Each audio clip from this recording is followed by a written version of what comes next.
மாம்பழம் சின்னத்திற்கு வாக்கு கேட்டு வந்த இடத்தில் மிக உற்சாகமானது ஒரு வரவேற்பை அளித்த அருமை கோணம்பட்டி வாக்காளர் பெருமக்களை, தாய்மார்களை உங்களுக்கு நன்றிகளை சொல்லி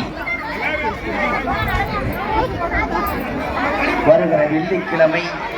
உங்களுடைய பொன்னான வாக்குகளை எல்லாம் மாம்பழம் சின்னத்திலே முத்திரையிட்டு பெருவாரியான ஒரு வாக்கு வித்தியாசத்திலே வெற்றிகளை தேடி தாருங்கள் என்று உங்களை அன்போடு பாசத்தோடு கேட்டுக்கொள்கிறோம். நமது சின்னம் மாம்பழ சின்னம் வெற்றி